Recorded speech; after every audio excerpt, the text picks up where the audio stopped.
Ayan, oh, ang liit. Ang liit pero okay lang, masarap 'yan. Ang papaya. Kakain tayo ng papaya. Ayan ang aking papaya, hilaw pa. Pero ito hinog na. Maliliit ito pero matatamis. Kain tayo. Ito, oh, ayan, matamis 'yan. Mm.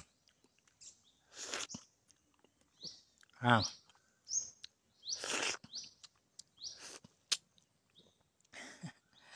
kit-kit pa more.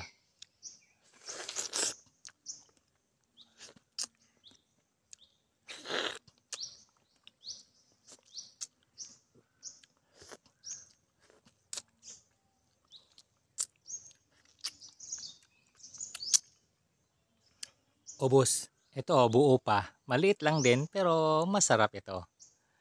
Kakainin din natin ito. Pag-uusapan muna natin ang health benefits ng papaya. Ang papaya kasi ay mayaman ito sa vitamin C at dahil sa papaya, ito ay nagpapalakas ng ating immune system at tumutulong ito upang magbigay ng proteksyon laban sa lahat ng uri ng sakit at impeksyon. Yan ang kagandahan ng papaya. Ang papaya ay nagtataglay ng isang enzyme na tinatawag na papain. Ang papain ay tumutulong sa mabilis na pagtunaw ng pagkain at sa absorption ng nutrients from our digestive system.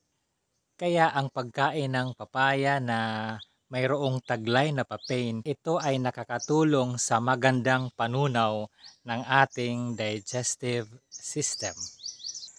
Ang papaya din ay nagtataglay ng mataas na level ng fiber. Ang fiber ay tumutulong sa pag-iwas ng constipation. At yung mga fiber na yan, pinapabuti ang kalusugan ng ating digestive system.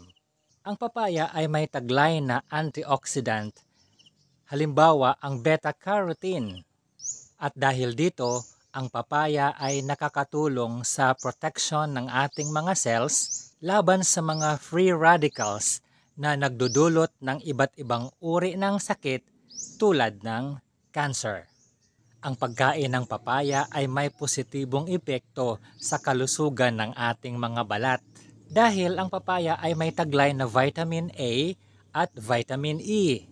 Ang mga vitamins na ito ay nagpapaganda o nagpapabuti ng ating mga balat, tumutulong sa pagpapabuti o pagpapaganda ng ating mga kutis.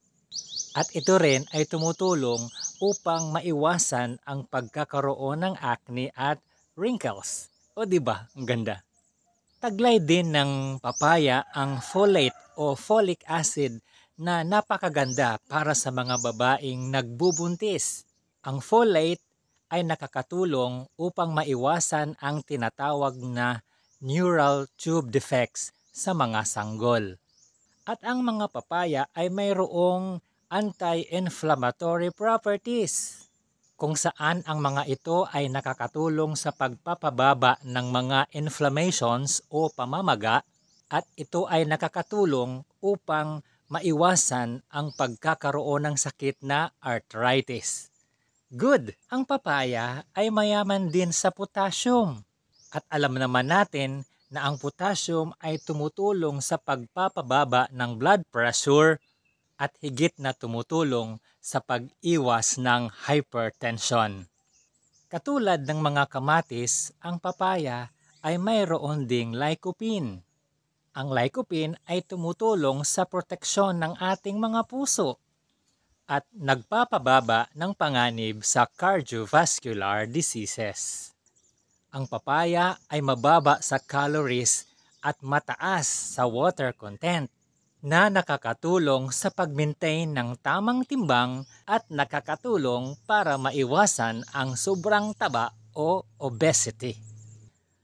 Ang kulay dilaw sa mga hinog na papaya ay sanhi ng mga pigments na tinatawag na carotenoids, particular na ang beta-carotene at lycopene. Ang mga carotenoids ay nagbibigay ng matingkad na kulay na yellow, orange o red lalo na sa mga prutas at mga gulay. Habang nahihinog kasi ang papaya, nadagdagan ang level ng mga carotenoids na ito. Kaya nagiging mas matingkad ang mga kulay ng papaya habang patuloy na nahihinog. Ang beta-carotene ay isang antioxidant na nagiging vitamin A sa ating mga katawan na mahalaga para sa ating healthy vision, good skin complexion, at strong immune system. Ang lycopene naman ay isa ding antioxidant na tumutulong sa pagprotekta laban sa heart disease at sa ilang uri ng cancer. Kaya ano pa ang hinihintay mo?